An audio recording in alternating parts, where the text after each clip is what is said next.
Hey guys, how's it going? It's 8-Bit Eric. Welcome back to the channel.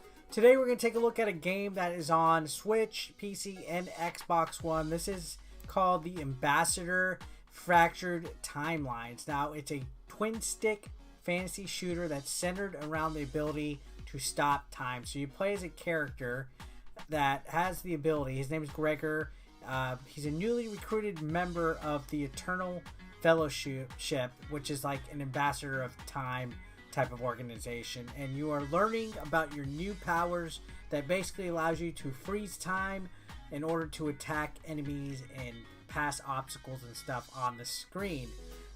It's kind of like a light roguelike again. There's certain elements of it that we'll get into here, but again, this is one of those games that attracted me solely because of the look of it. It has that retro indie aesthetic that, you know, it's like a 16-bit top-down looking graphic that just looked like a lot of fun. As soon as I see something that shows a trailer from the eShop or the Xbox One store and I see that it has retro looking graphics, I always decide, okay, you know what, I need to sink the teeth into that. So I picked it up and I was not disappointed. This has some pretty fast-paced, frantic action, especially when you get surrounded by enemies. Like, it starts off really nice and slow with an enemy here or there coming at you, but then eventually you'll get like crowds of enemies and goblins and different creatures coming at you, while stage hazards also happen. So there's a lot of fast-paced strategic combat involved that makes you have to really use your dodges and your time-stopping abilities in order to protect yourself. So as you progress, you start off with like a basic weapon, like a sword, and then as you progress, you'll get like an axe and double blades and different stuff. And each one kind of has different abilities. Like, for example, the big hammer can actually break open boxes and stuff and actually kill opponents with a with one swing. You do have a stamina bar though, and you also have a magic attack. So you have like a wand, and this magic attack can actually destroy and help affect other items on the playing field and stuff. So you have to switch between the two weapons and solve puzzle elements on top of avoiding the enemies that can come at you from all the directions. So it does have a little bit of an arcade feel. Now there's a surprisingly amount of levels on here, so you'll get into like a main hub that has 3 different worlds initially that you could enter, and these worlds have several amounts of levels. They each have their own world map. There's like a forest area, a snow area, a evil like haunted different area. There's mountains.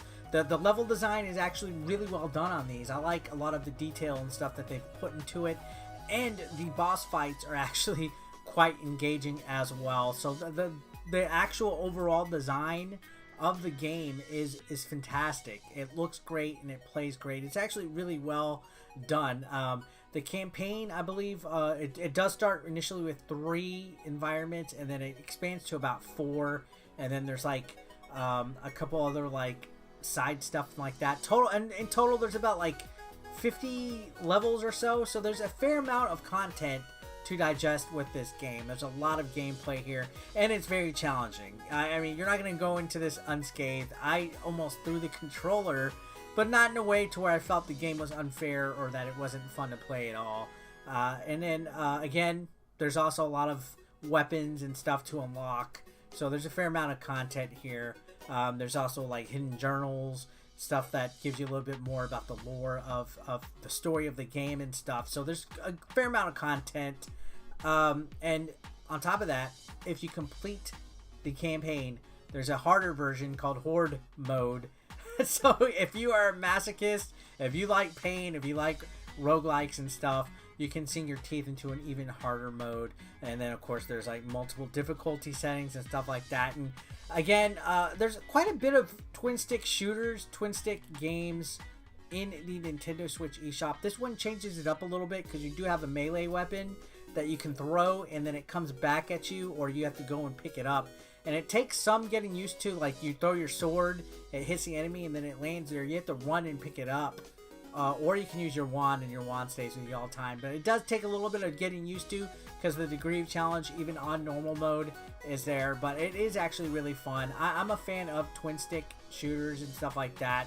So anytime that I can get another twin stick type of game that throws a spin on the genre and combines a couple of like games that I like, I'm all for it. And that's actually what the Ambassador Fractured Timeline did. It feels like a twin stick shooter with some fantasy top-down hack and slash elements, and I think it does it real well, especially with like some of the puzzling that you have to do. You have to do the time stopping to solve a lot of the obstacles and puzzles and stuff in the game. I actually like it. I think it's pretty cool. It has a great graphical interface, everything like that, and I was pleasantly surprised. So the Ambassador Fractured Timelines, again, this is the Switch version that you're looking at, so I'd imagine maybe the Xbox version doesn't really have any difference, because again, it's a lower, smaller budget indie title that came out of nowhere. It is a little bit higher price though. I believe at the eShop it runs about $14.99. It just came out today though, if you want to check it out. Is it worth it? I think for the amount of content that you're getting, 55 levels, different modes, enough challenge to sink your teeth into, $14.99 is not a bad price to command for this game. So I would say, you know what? Go ahead. It has the 8BE seal of approval, official Nintendo quality here.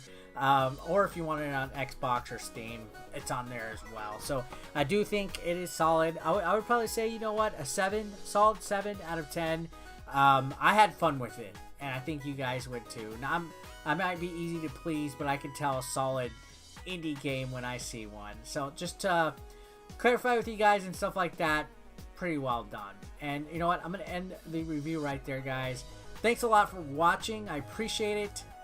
You guys have been awesome. Subscribe if this is your first time coming to the channel. I upload every single day. Don't forget to leave a like. Help get this video out there in the algorithm. It would be very much appreciated. Let me know your thoughts on this game, by the way. I forgot to tell you guys. Is this something that looks like you can sink your teeth into? Is this something that you can sink your teeth into? Have you even tried this game?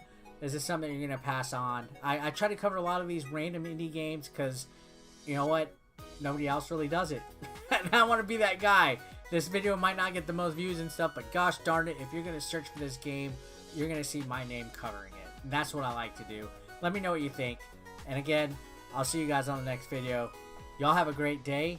Peace out. Consider supporting 8-Bit Eric on Patreon for just $1 a month. Link below in the description. You want to become part of the hashtag 8BE Nation, guys? Well, be sure to pick up your official merch, now available online. Link is below in the description. We got classic t-shirts, tank tops, hoodies, and even women's apparel. Don't forget, pick up your official merch now. And while you're at it, guys, feel free to watch the next video, or why don't you catch up on one that you might have previously missed. Thanks again, guys, for all the support. I couldn't do this without you. You guys are amazing, and don't forget to subscribe and click that like button if you are brand new. Thanks again, guys. Peace out.